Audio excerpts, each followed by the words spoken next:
Ijam Army. Welcome back to our channel Indoria the K-pop KNC Drama Universe and also welcome to Ijam Fan Fiction Story. तो आज की इस story को आप लोग काफी एंजॉय करने वाले हो और अगर करने वाले हो तो प्लीज कमेंट में बताना। स्टार्ट करते हैं अपनी आज की इस प्यारी सी स्टोरी ड्रीम को।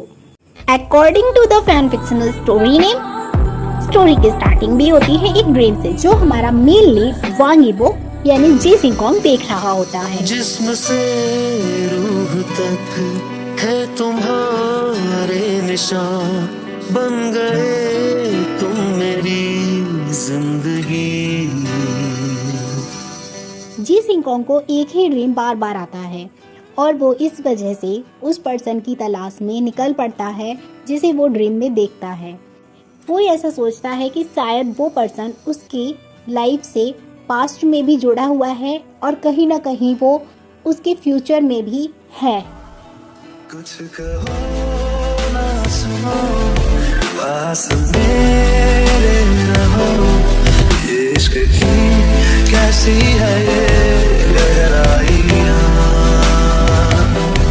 जानू ना मैं तुझमें मेरा हिस्सा है क्या। फिर होती है एंट्री हमारे सेकंड मेन लीड ज़ियाओ ज़ान यानी कि फैंग ट्यांजे की। चलिए अब देखेंगे कि कैसे ये दोनों मिलते हैं और क्या फैंग ट्यांजे ही जी सिंगकोंग के ड्रीम वाला पर्सन है जिसे वो अपने ड्रीम में बार बार देखता है।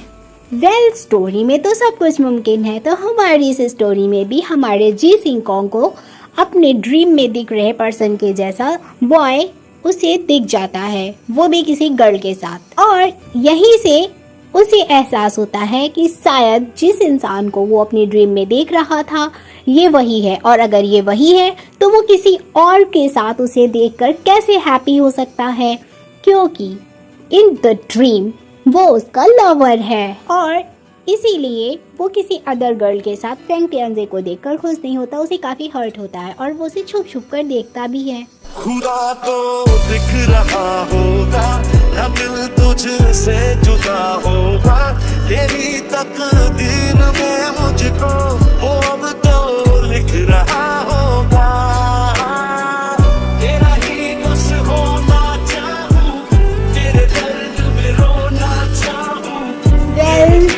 जी सिंगकोंग तो फैंग ट्यांजे का पीछा करता है और उसके साथ उस गर्ल को देखकर और ज्यादा सैड होने लगता है। वहीं फैंग ट्यांजे को भी जी सिंगकोंग की तरह ड्रीम आते हैं बट उसकी विजुअलिटी क्लियर नहीं होती। पर जी सिंगकोंग को अपनी रियल लाइफ में सामने देखकर फैंग ट्यांजे की विजुअलिटी क्लियर होने लगती है और वो भी उसे रिकनेक्ट करने लगता है।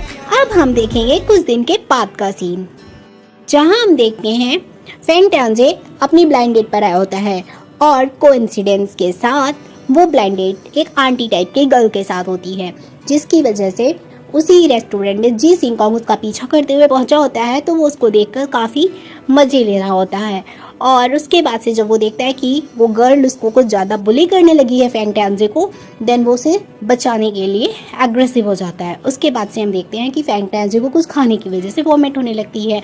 देन हम देखते हैं कि जी सिंगकोंग उसका पीछा करता है, जब वो देखता है ठीक है देन वो वहाँ से चले जाते हैं। फिर हम देखते हैं नेक्स्ट सीन, जहाँ पर हम देखते हैं कि हमारा फैंग ट्यांजे जल्दी में कहीं भाग रहा होता है। सिंगकोंग उससे पूछता है बट वो उसे इग्नोर करके चला जाता है, जिस वजह से वो काफ़ी गुस्से में और सैड मूड में होता है और अपने रूम में लैपटॉप में गेम खेलने लगता है। फिर उसकी सिस्टर आकर उसे बुली करती है तो वो उसे गुस्से में कहता है कि तुम मेरे रूम से निकल जाओ। फिर हम देखते हैं नेक्स्ट सीन, जहाँ पर हम देखते हैं फैंग ट्यांजे को वो आंटी फिर से तंग करती है और कहती है कि तुम मुझे पसंद आ गए हो और मैं चाहती हूँ कि तुम मेरे से शादी कर लो। वहीं दूसरी तरफ जी सिंगकोंग भी अपने गैंग के साथ ये सब बातें सुन लेता है और फैंग ट्यांजे की भी नजर उस पर पड़ जाती है, जिससे वो और उस औरत पे भड़क जाता है और कहता है बकवास बंद करो और भाग जाता है। जी सिंगकोंग आ रहा होता है उस औरत को सबक सिखाने, इस वजह से वो दोनों आपस में टकरा जाते हैं और जी सिंगकोंग का फोन गिर जाता है। फिर वो औरत से कहता है कि वुमेन्स आर जस्ट ट्रबल, क्योंकि वो औरत जी सिंगकोंग के सामने आ जाती है फैंग ट्यांजे करते हुए। फिर वो उसको देखकर स्माइल करती है और कहती है वैसे तुम भी काफी हैंडसम हो। देन जी सिंगकोंग कहता है बकवास बंद करो। फैंग ट्यांजे भी ये सब सुन लेता है क्योंकि वो फोन लेने आया होता है। सिंगकोंग ये देखकर काफी हैरान हो जाता है कि फेंग टियानजे ने ये सब सुन लिया, कहीं वो गलत ना समझ ले, इसलिए वो जल्दी में वहाँ से निकलता है। बट उससे पहले ही वो औरत उससे पूछती है कि तुम्हारा उससे रिलेशन क्या है। देन सिंगकोंग उसे रिप्लाई करते हुए कहता है कि वो मेरा टारगेट है, और इतना कहकर फिर वो वहाँ से चला जाता है। फिर हम देखते हैं नेक्स्ट सीन, जिसमें हम देखते हैं कि ये दोनों साथ में बैठकर डिनर कर रहे होते हैं और सिंगकोंग उसे सारी चीज़ों को एक्सप्लेन करता है। देन हमारा फेंग टियानजे कहता है कि इसकी ज़रूरत नहीं है, फिर वो स्माइल करता है। और उसके बाद से हम देखते हैं नेक्स्ट मॉर्निंग का सीन, जहाँ पर हमारा जी सिंगकोंग एक गर्ल से एक कैट लेता है और फिर वो उस कैट को ले करके हमारे फेंग टियानजे के घर जाता है, क्योंकि हमारे फेंग टियानजे की वो कैट जो होती है वीकनेस होती है, बिकॉज वो उसकी मॉम की गिफ्टेड कैट होती है। और जिस गर्ल से फेंग टियानजे की कैट को जी सिंगकोंग रिसीव करता है, वो गर्ल फेंग टियानजे की बेस्ट फ्रेंड होती है बचपन की। फेंग टियानजे जी सिंगकोंग से दूरी बनाए रखने की कोशिश करता है और उसकी क्या वजह होती है ये आपको आगे पता चल ही जाएगा। लेकिन हमारा जी सिंगकोंग फेंग टियानजे से दूरी बनाए नहीं रखना चाहता, इसलिए वो कोई ना कोई एक्सक्यूज ढूंढता है और फेंग टियानजे के साथ काफ़ी टाइम स्पेंड करता है। वेल, मैं आपको इन लोगों का प्रोफेशन बता दूं तो फेंग टियानजे एक पेंटर होता है जिसे पेंटिंग करने का बहुत शौक होता है और वो फेमस पेंटर होता है, और जी सिंगकोंग एक बिजनेसमैन होता है। इस वजह से उसके पास काफी खाली टाइम होता है फेंग टियानजे का पीछा करने के लिए, क्योंकि उसका बिजनेस जो है वो फिलहाल अभी उसके फादर के हाथ में होता है। वेल, कैट की केयर टेकिंग के एक्सक्यूज को दे करके हमारा जो जी सिंगकोंग होता है वो फेंग टियानजे के जब घर में रहने लगता है, और ये बात जब उसके फादर को पता चल जाती है तो वो फेंग टियानजे को बुलाते हैं और फिर उसको धमकी देने लगते हैं कि तुम उससे दूर रहो। वेल, हमारा जी सिंगकोंग उसका पीछा कहाँ छोड़ने वाला है, और इसलिए वो अपनी खुद की पेंटिंग बनवाने के लिए पहुंच जाता है हमारे फेंग टियानजे के पास।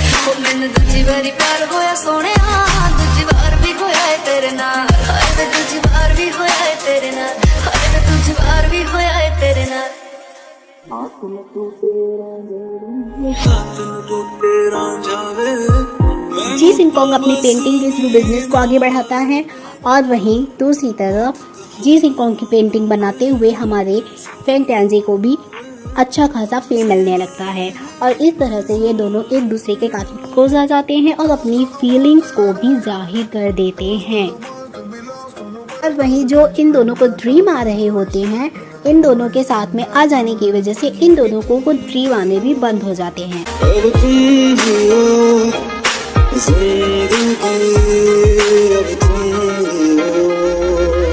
आज से तेरी सारी गलियां मेरी हो गई, आज से मेरा घर तेरा हो गया। वेल, इन दोनों की लाइफ काफ़ी स्मूथली सी तरह से चल रही थी, मगर हमारे जी सिंगकोंग के फादर को ये बात हजम नहीं हुई। रीज़न उनके बिजनेस को लॉस होने का था, क्योंकि अगर किसी को भी पता चल जाता कि उनका बेटा किसी बॉय में इंटरेस्टेड है तो फिर उनके बिजनेस को तो लॉस होना ही था, इसलिए वो फेंग टियानजे के पीछे गुंडे लगा देते हैं।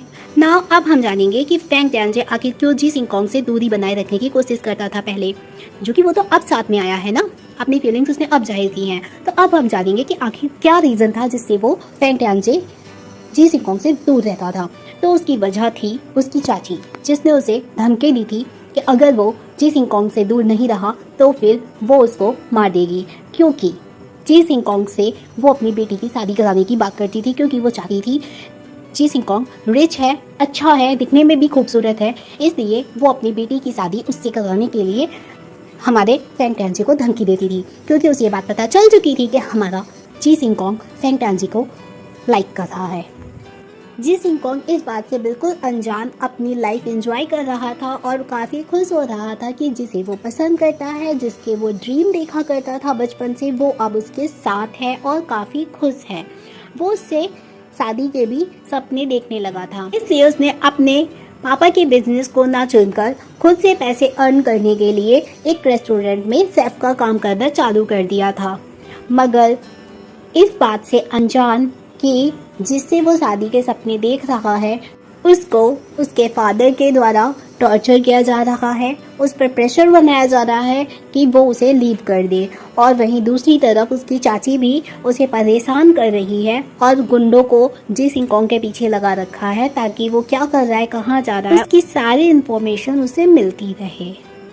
जिस वजह से हमारा फेंग टांजे काफ़ी परेशान रहने लगा था, क्योंकि उसकी चाची और जी सिंगकोंग के फादर दोनों ही अपने लालच में हमारे फेंग टांजे को परेशान कर रहे हैं कि वो अपनी फीलिंग्स को हाइड करे और जी सिंगकोंग को लीव कर दे।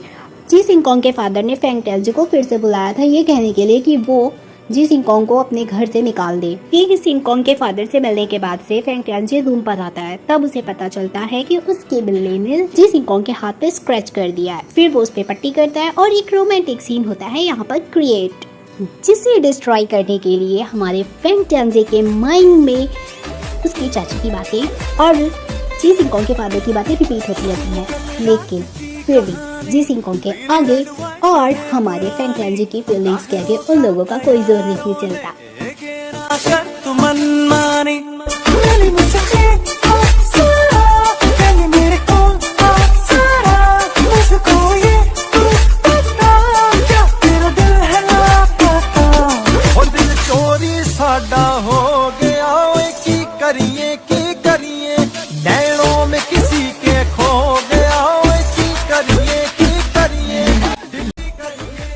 देन फाइनली हम देखते हैं मॉर्निंग का सीन, जहाँ हम देखते हैं कि फेंग टांजे डिसीजन ले चुका है और वो चुपचाप जी सिंगकोंग को छोड़कर चला गया है।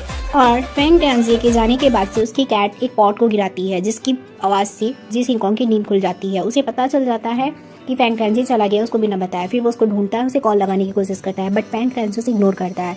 आफ्टर ऑल उसे ये रियलाइज़ होता है कि ऐसा करने से जी सिंगकोंग उसका पीछा नहीं छोड़ेगा और ना ही वो कभी हैप्पी रह पाएगा। इसलिए वो उसको यह एहसास दिलाता है कि वो किसी और गर्ल के साथ रिलेशनशिप में है। बट फेंग टांजे की इस बात पर जी सिंगकोंग को यकीन नहीं होता। फिर वो उससे मिलता है और दोनों में आपस में बहस हो जाती है, जिसकी वजह से वो वहाँ से चला जाता है। फिर हम देखते हैं नेक्स्ट सीन, जहाँ हम देखते हैं फेंग टांजे की इन बातों से जी सिंगकोंग काफ़ी गुस्से में रहता है और सैड भी फील करता है। जी सिंगकोंग फेंग टांजे के घर जाकर उसे काफ़ी कन्विंस करने की कोशिश कर रहा है कि वो जो डिसीजन ले रहा है वो गलत है, और वो ऐसा क्यों कर रहा है ये जानने के लिए वो बार बार उससे बात करने की कोशिश करता है। बट फेंग टांजे उसकी किसी बात का जवाब नहीं देता।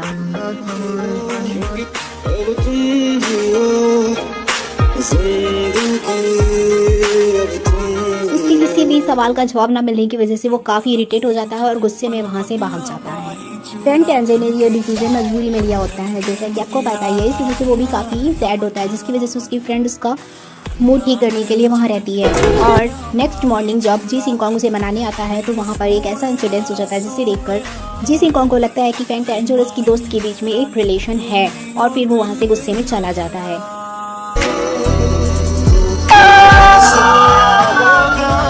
वहीं फेंग टांजे को एक बार ऐसा लगता है कि शायद उसे ऐसा नहीं करना चाहिए, बट उसकी चाची फिर रोकर उसको रोक लेती है। वहीं दूसरी तरफ फेंग टांजे को उस गर्ल के साथ देखकर जी सिंगकोंग काफ़ी सैड होता है, और इसी बात का फ़ायदा उठाकर फेंग टांजे की चाची अपनी बेटी, जिससे उसकी शादी कराने की बात कर रही होती है, उसके पीछे लगा देती है ताकि वो अपने लिए जी सिंगकोंग के मन में फीलिंग्स जगा सके। वो गर्ल तो ऑलरेडी ही जी सिंगकोंग को पसंद करने लगती है। तो चलिए अब देखना ये है क्या वो गर्ल जी सिंगकोंग को उसके दिल से फेंग टांजे को मिटाने में कामयाब हो पाती है, या क्या जी सिंगकोंग सच में फेंग टांजे को भूल पाएगा।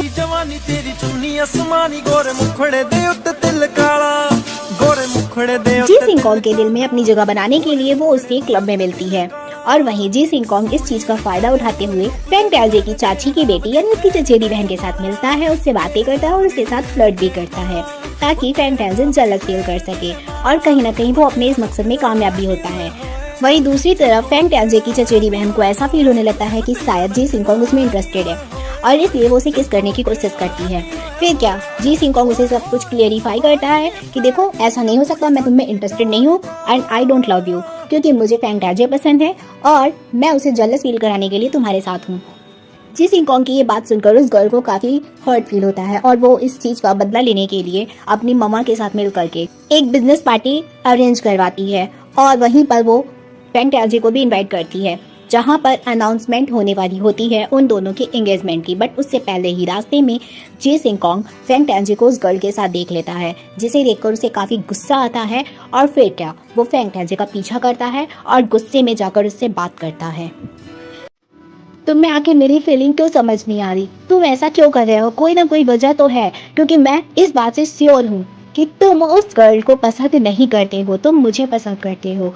जी सिंग कॉन्ग की इन बातों का फेंग टांजी रिप्लाई देते हुए कहता है कि तुम अपनी बकवास बंद करो, तुम किस वहम में हो। तो इस पर जी सिंग कॉन्ग गुस्से में बोलता है फेंग टांजी, बट उसको इग्नोर करते हुए फेंग टांजी वहाँ से चला जाता है।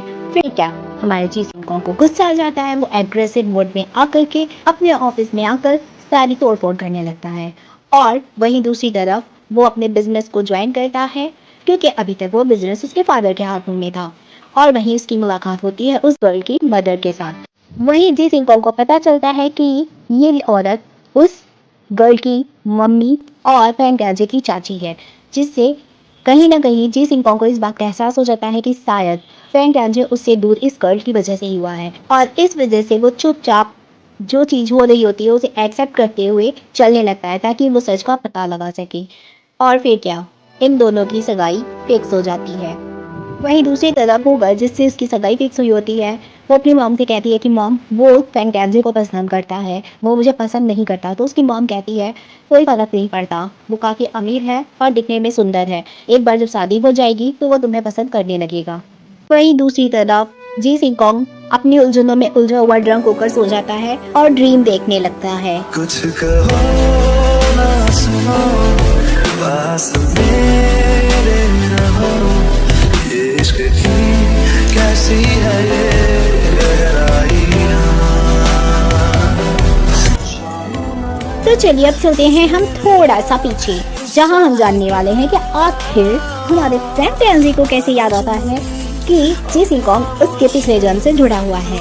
तो जैसा मैंने आपको बताया कि जिस तरह से जी सिंग कॉन्ग को ड्रीम आते हैं, वैसे ही हमारे फेंग टांजी को भी ड्रीम आते हैं, बट उसकी विजुअलिटी क्लियर नहीं होती है। तो कैसे होती है उसकी आखिर विजुअलिटी क्लियर, और कैसे होता है उसको सारा कुछ रिमाइंड, तो चलिए जानते हैं। जैसा कि हमने जाना था कि फेंग टांजी को रियल लाइफ में देख करके जी सिंग कॉन्ग की विजुअलिटी क्लियर हो जाती है, ठीक वैसे ही वो उसका पीछा भी करने लगता है। तो उसी तरह उस दिन जी सिंग कॉन्ग फेंग टांजी का पीछा कर रहा था। फिर हो जाता है फेंग टांजी का एक्सीडेंट, और उस एक्सीडेंट की वजह से वो उसे हॉस्पिटल में लेकर के जाता है। और वहाँ पर उसे पता चलता है कि फेंग टांजी कोमा में चला गया है।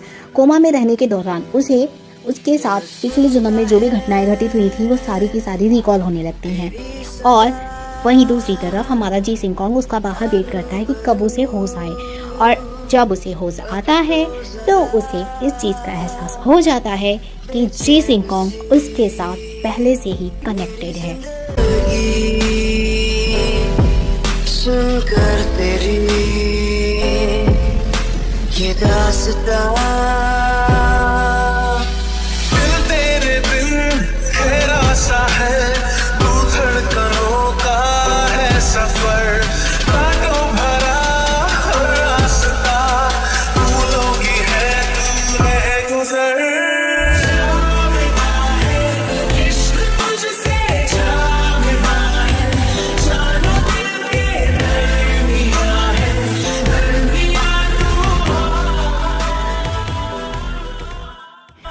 आफ्टर ऑल फेंग टांजी को भी सारा कुछ याद आ जाता है, और फिर इन दोनों में हो जाती है अच्छी वाली bonding.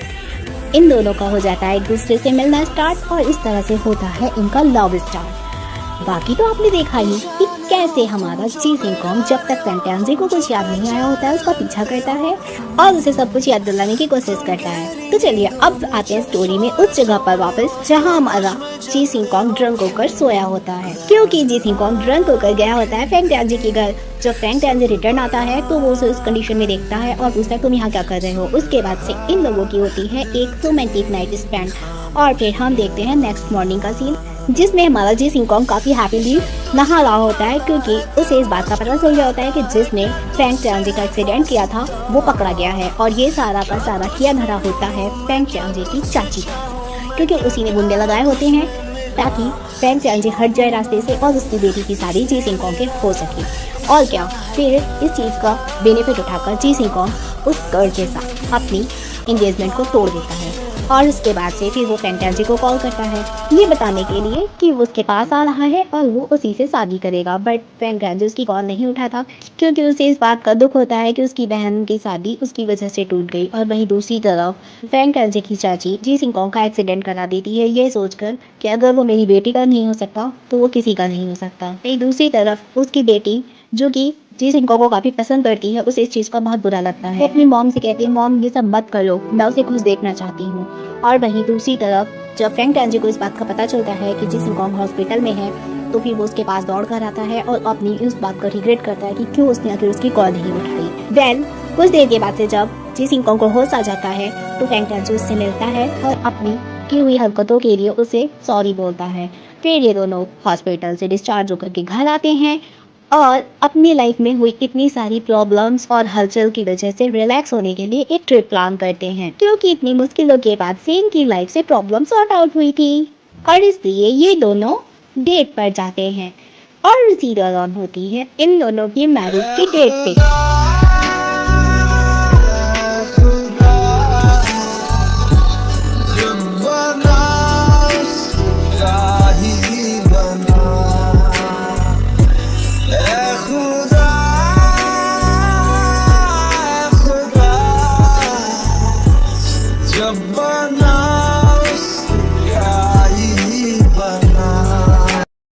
So love me like you do, la la, love me like you do, love me like you do, la la, love me like you do, touch me like you do, touch me like you do. What are you waiting for? जाने कैसी बातें तूने अखियों के door मन मेरा खिंचा चलाया। तेरा दीवार तेरा जीना हुआ मुश्किल करूँ क्या